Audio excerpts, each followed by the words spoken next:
Hi everyone. Thanks for coming. Thanks Johnny and Motion North for inviting me. I'm Christa. I'm an illustrator, animation director from London, living in Margate. I work in 3D, so all my work is digital, even though it looks kind of a bit like clay. And I make tactile, surreal, colourful, character-driven work full of nostalgia, comedic observations about modern life. I've been lucky enough to make work for Netflix, Apple, Oatly, the New York Times, the Washington Post, and Parlophone Records. And yeah, my work hasn't always looked like this. I kind of took a long time and a kind of strange route to it to find sort of a personal style that I really liked. And yeah, that journey wasn't linear, so I thought I'd take you along with that. But first, I'll show you a little reel.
So yeah, all the work you see there was made in Cinema 4D and Redshift, but obviously trying to emulate stop motion in some way. I've always been obsessed with stop motion.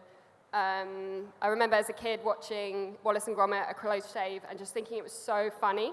Like, the brilliant observations on characters, especially like funny, weird British characters, were just brilliant, and I thought that's what I want to do. I don't know what it is, but that is the world I want to be in. I'm also come from a sort of drawing illustration background, so I've always doodled and drawn characters, and because of that, I kind of fell into 2D animation for a long time. In terms of content, I love characters that are authentic and a bit unhinged, characters who are trying really hard and still getting it wrong, and finding the funny in that. These themes have always been in my work long before I had any idea what my visual style was.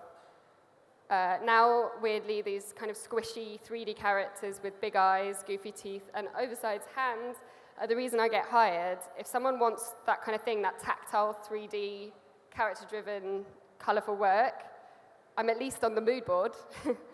And I love it. I love my job, but it hasn't always been like this. It took me a while to find my visual style.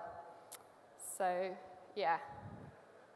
If you rewind back to 2016, I studied at the National Film and Television School, where I did a course called Directing Animation. It's an amazing place where you spend 2 years just making a film, but it doesn't actually teach you animation, and I didn't really know how to animate when I went.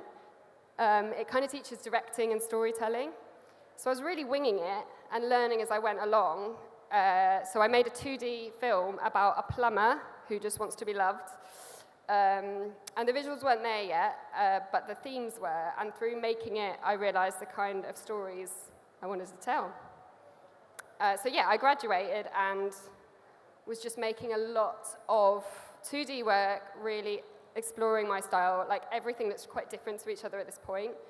I still hadn't opened the 3D software, and I got a day job as a 2D cleanup artist at the London studios. And if you're not from a frame-by-frame 2D background, it's like the people who kind of clean up the lines and color them. So it's really repetitive work, but it kind of introduced me to the professional pipeline, which was quite valuable.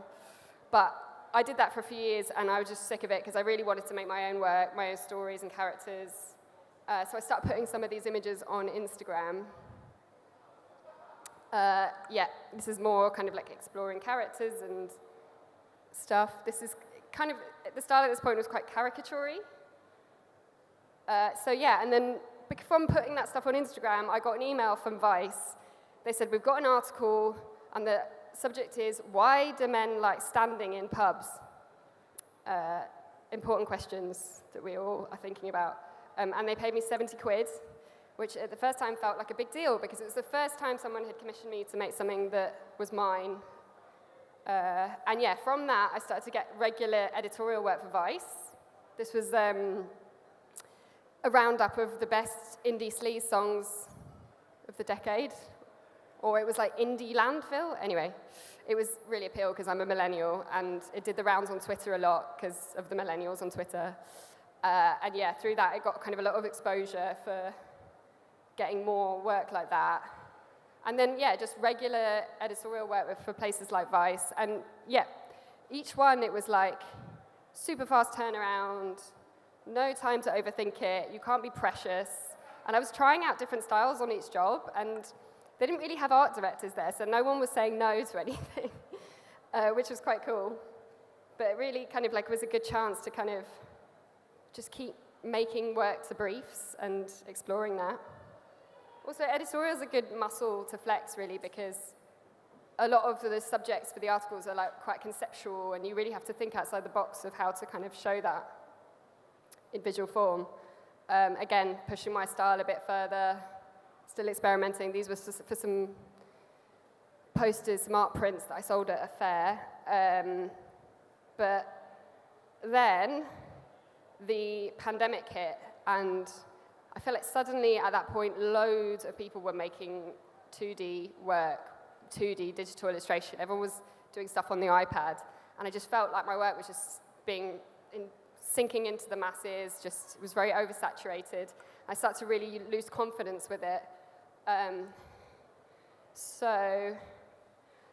while still doing my sort of day job as a cleanup artist, but I just felt quite stuck. So, you know, I wouldn't recommend this as a thing to get you unstuck in your career, but I had a baby.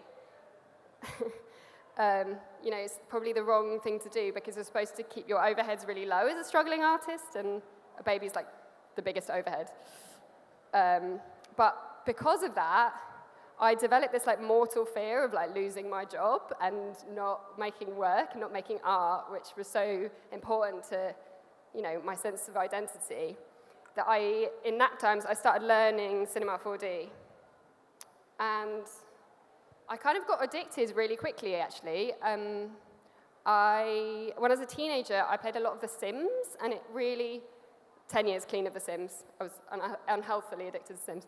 But it felt like this endless video game where you couldn't ever complete it, and just the options for what you could do really opened up. And this is me being vulnerable for a minute, but this is my first ever 3D animation, which is really, really crap. I'll play it for you now. Yeah, not great. At the time, I was seeing loads of really interesting 3D artists making work that was really far away from the polished, realistic stuff I was seeing from the CG world. I think, you know, a lot of the CG world is at least very realistic, or like Pixar stuff. And there was some artists out there that were just making work that just looked completely different to that, where the mistakes and the weird kind of things became stylistic choices.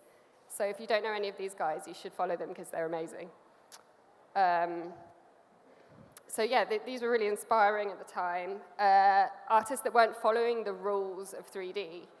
And also I would get very bored in the long tutorials, so instead I learned by making my own work, and then I'd hit a barrier or a problem, and then I'd watch a tutorial to kind of solve that.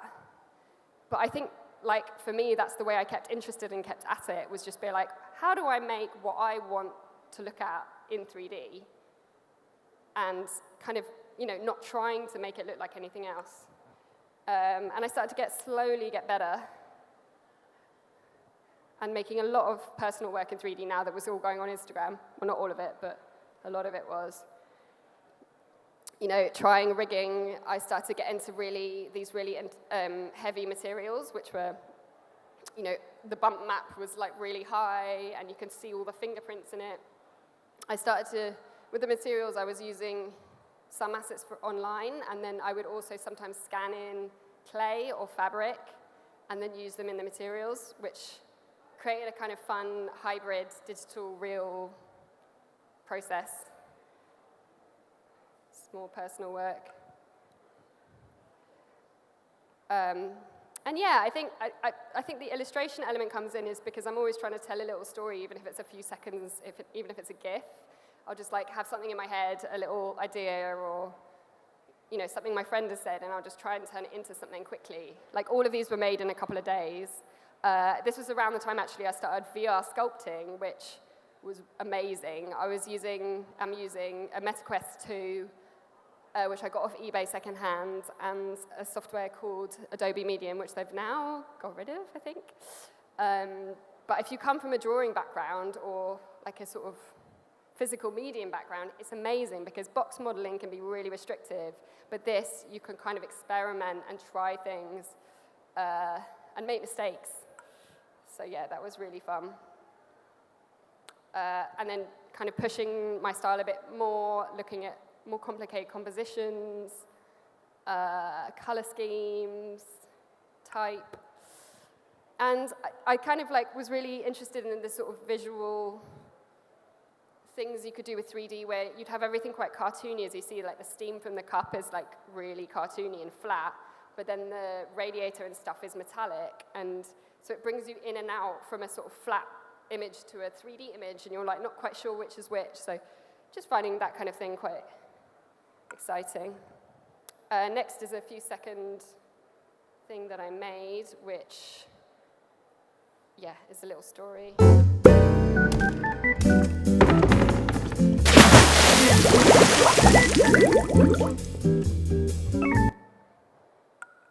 So yeah, I was just kind of like, when I'd have a day off or a couple of days off between jobs, I would just make this kind of thing and try and just do it and not be precious about it. And there's lots of mistakes. There's like lots of overlapping meshes and things like that. But I think just try and get things finished, like that was always my aim with it, and putting it out there before I could kind of overthink it too much. And then, this was a big moment where the animation's really hokey here, but it was my first proper 3D commission, and an art director from the New York Times got in touch to make something to accompany an article. And it was a really big moment because it was like the universe telling me that what I was doing was the right path, and that like that external validation at that point was really good and kind of pushed me to keep going, after years of doubt. And because of that, I started to get more 3D commissions, all of them from US-based magazines and newspapers. This was for Bloomberg Business Week. I don't know what it is, but the UK and European clients in the editorial space just like aren't interested in my work at all. But yeah, so this is Bloomberg, but I was working a lot for the Washington Post, Politico, more New York Times, Wired, and yeah, editorials kind of built my career. I don't know how many of you in this room like have worked in that space, but for me, it's been the thing that kind of forced me to kind of create a massive portfolio of stuff. Like in a short space of time, I had animals, I had food stuff, I had beverages, I had transport. And I probably wouldn't have made that in my spare time. I would have like focused on the same kind of characters, but this kind of forced me to expand my portfolio pretty fast. And also the great thing about editorial is it's got a big audience. Not necessarily the people you want to see the work, I'll get into that later, but as in like these newspapers and websites are gone on by hundreds of thousands of people, which is kind of cool, getting that kind of exposure. These were some GIFs that I made for Wired. They did a series on AI chatbots and how you can use them. This was something for Texas Monthly, like a gift guide. This is a static one for the New York Times, and here are the sketches that I sent off to the art director before deciding on that one. And the way these kind of jobs work is like, it will be really fast turnaround. So if you're not someone who works fast, this is like, isn't a job for you. But you'll send in sketches in it, like you'll have to have a day to come up with sketches and then have a day or 2 days to make the final thing. And then it's out the next day. So that kind of fast turnaround really appeals to me. I'm really like impatient, and I really like that kind of, like you make it, it's out. This is one that I'm quite proud of for the New York Times. And you can see the style's getting a little bit more polished now, like quite far away from where I started, but still with that handmade tactile feel.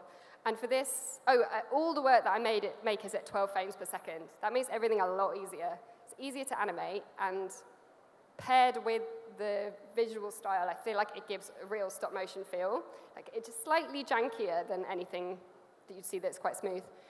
And for this, I think I used like I think it was like I don't mean isometric, the words, like a parallel lens, which also gives the sense that the items are smaller than you, which again, it looks like you're looking down at a set, all fake. I get a lot of people thinking I make stop motion work, and I have to kind of tell them like, no, it's digital. And sometimes it feels like I'm tricking people, but I'm okay with that. These are 2 more statics for the New York Times.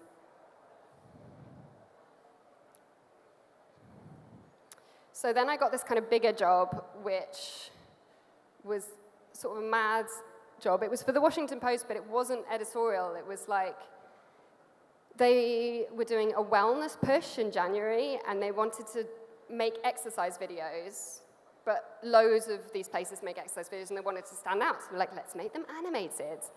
And I think I took this job on really naively, thinking like, this is going to be fine, and it was so much work. But I basically had to make 4 7-minute exercise videos. Each one was targeted at a different kind of group. Like there was like gentle, athletic, and the regular ones, and one that you can do with your kids. Yeah, and it was mad. And I did hire a rigger for this, for some help, because there was all these different characters as well to animate. But the funny thing about this it was great, and then it went out there, and I didn't really think about it, and then I went and looked back, and these videos have been watched so much, and there were like 500 comments on each video, all by just like members of the public who'd never seen this kind of thing before, and they didn't get it at all, and the comments were so rude. This is the majority of the comments. There was like the odd nice one, but I think the Washington Post like readership skews older, and they'd like just never seen stuff like this, and they hated it. Yeah. Yeah, my favorite one is the woke corporate art style. That's particularly mean. So after this, I got a really fun job, which is one of my favorite things that I've done. Someone from Parlophone Records got in touch for a Coldplay music video, and the idea was they were going to turn Moon Music, Coldplay's new album, into kind of a collage video where every single song was going to be split between different animation directors. So you got kind of like 15, 20 seconds each, and there was no brief, and I didn't know which animators were doing before and afterwards, so it was completely random, and there was not really much cohesion between them. The only thing on the brief was love and connectivity. That was the theme of the song. And yeah, I had a couple of days to come up with an idea for it, and I made this.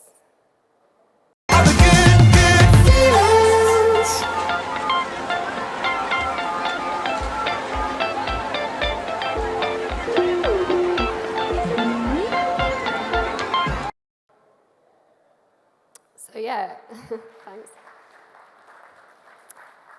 I was like, I want to do an underground CD bar where a leather dom mouse meets a femme cat, and then they do a choreographed dance together, and then snog. And Coldplay were like, great, literally no notes. It was like a dream job. And I've made a little behind the scenes, just a very short thing to show you how I made this.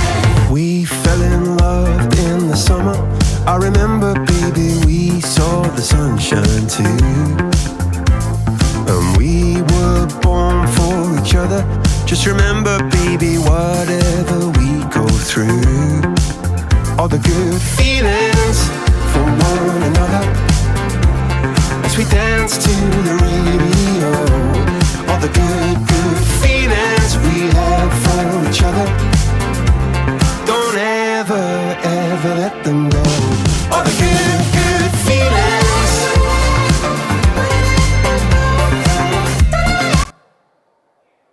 So yeah, this was, yeah, it was fun after the project was finished, all the artists got to watch it on this crazy screen, which was like all the walls in Tottenham Court Road, which was fun. And yeah, I'm a bit of a one-stop shop, as you can see. I do like pretty much everything myself, badly, but you know, it works. I make it work. And it keeps everything quite nimble in that I'm not kind of outsourcing anything. So when a job's really fast turnaround, which most of my things are, I'm just like, okay, this is what I want to see. This is how I'm going to do it. And I don't really have to like explain it to anyone. So that's just the process that I work at. And then, obviously you saw me looking really stupid with the VR headset in that, but it's great. If you haven't tried it, you should. Yeah, so I started to get more kind of bigger corporate jobs here. This is for Apple, for the App Store, which is a really different experience. Like, fun in its own way, but like, you know, you're reporting to kind of like, you know, huge teams of people, and there's all these levels, and it's just, you know, millions of feedback notes, and everything becomes quite different to what you started, the idea that you started with, which, you know, is normal, I suppose. But it's fun to have a range of projects where sometimes there's an open brief and you get no notes, to sometimes you get thousands of notes and you're working on it for months. This is the sketch that I sent them for the finished concept. Yeah, and now a very different project to the Apple one. I made this for Oatly, oat drink. You're not allowed to say milk. Again, quite an open brief. They were like, the only thing we want you to do is we want to make you some content around the idea of an acquired taste for social media.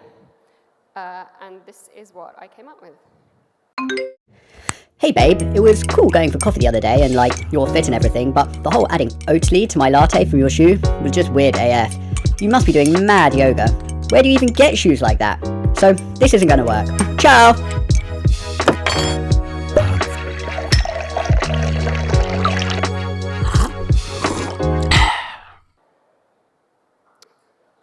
Thanks.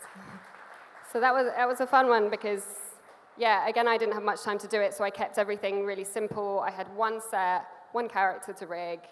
I think I got my boyfriend to do the voiceover. I just did everything like as quickly as I can, but I really liked the outcome, and I went for this like 80s color palette. Yeah, I think it was fun. And because I'd done lots of sort of intense client projects for a while, I think recently, this is taking up to now, I've really been a bit burnt out, and I'm trying to kind of find my way back to the reason I got into all of this, which was storytelling, and try and make some of my own work that is longer and more narrative. This is obviously a big inspiration all the way through. I actually fell through a couple of skylights on roofs. One hit bad, the other into. I actually fell through the skylight and dropped through into the kitchen area. They weren't very happy though, not for the fact that I cut all my legs, it was for the fact that I had ruined all the dinner. You know, you hear about chefs being crazy. He was crazy, you know. He would throw knives around, you know. Thankfully, I didn't have a lot of dealings with him because I was, you know, dealing on other sort of areas in the hotel, and I just kept out of his way. My friend got it in the neck. Whelks mussels, that's like eating slugs. Is it? Oysters and stuff. Well, I've never tasted a slug. Yeah, sliding down your gullet. But you don't eat slugs, like do you? eating a slug. Well, how do you know when you've never had one? That's how I would imagine it to be. Yeah, so, you know, I'm watching a lot of that stuff thinking, how do I make something that cool? It's just great. Anyway, I followed this TikToker who's brilliant. I don't know really how to describe him. He's called Admin Earth, and he makes these like weird philosophical videos to camera about whimsy. Anyway, he's really funny, and I DM'd him saying, could we collaborate on something? And he gave me this piece of audio to use. And I was like, I'm going to make this as a blobfish. The blobfish is calling to me. I want to make something with a blobfish. They're really funny, weird fish. They have clown faces. They look really sad. They look really depressed. So yeah, this is blobfish collaboration with Admin Earth. If I can't pull up and be peculiar, don't even send that invite. My swag is bewildering. And if commoners are in attendance, they will be rubbed the wrong way. And I make no apologies for my whimsy. Yeah, so just like little kind of narrative experiments. Yeah, the kind of trying to light that fire in me again of why I'm excited by this kind of thing. I think characters talking, they're easy to animate, so they're quick, but you can inject humor into them and just play around with stuff, I think. And yeah, and this is an exclusive. I haven't really shown anyone this, and it's very much a work in progress. So ignore the rubbish sound and lots of mistakes in there. But I should give you a bit of background for this, actually. So I decided I'm going to make a short, and I was having a lot of chats with friends at the time. And I don't know, we were all just like reaching our mid-30s, and a lot of them were trying really weird lifestyle and wellness hacks, I guess. I don't know why, maybe they were all having breakdowns. One friend said she'd literally stopped washing her hair and her body because she was like, if you do that, your body starts to wash itself. Don't know if that's true, but I think that stuck with me, that idea, and this idea that everyone, well, not everyone, but a lot of people in the culture, people are kind of going back to caveman diets and caveman workouts, trying to get back away from like technology, and is a backlash to kind of like science and technology and that kind of thing. And I thought it would be fun to make a satirical little film about that, about a pig who's in a world of pigs where they've evolved to wear clothes and act like humans, but they've decided to go back to rolling in the mud. So here we go.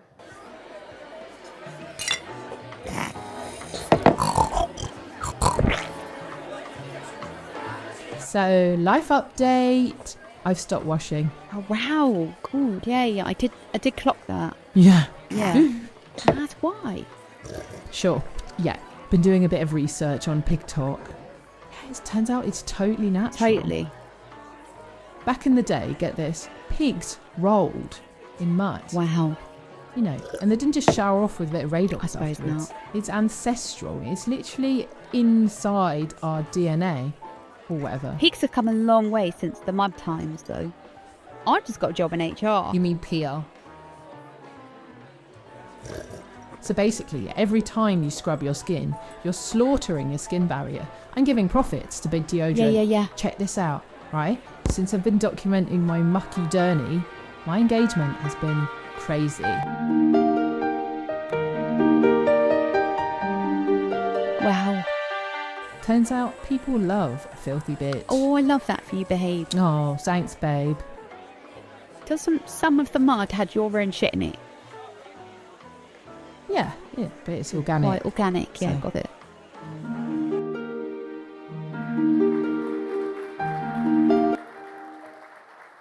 Thanks. So yeah, I just made that really quickly and got help from my rigging friend, because I hate rigging, so I could concentrate on everything else. And it's work in progress, but yeah, just trying to push myself to kind of put more narrative stuff out there, really.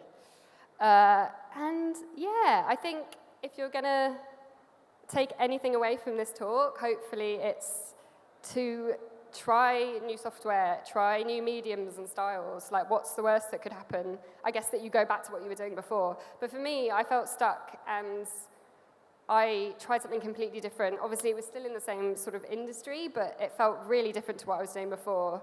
And it was brilliant, and, you know, lit the fire in me again, and now I'm just doing what I want to be doing. I'm making the work that I want to make, and it's great. Because I think the industry's hard, and, you know, this all looks great, but I, you know, have periods out of work, and that's really stressful. And there's lots of late nights and backache and a million client revisions that you know are going to make the project garbage. So, you know, it's not for the faint-of-hearted, and you've got to keep reminding yourself of why you got into it at all. So make the personal work, experiment, be curious about everything, and don't let yourself get jaded, I guess, because otherwise it's not worth it. Yeah, that's it. Thanks for listening.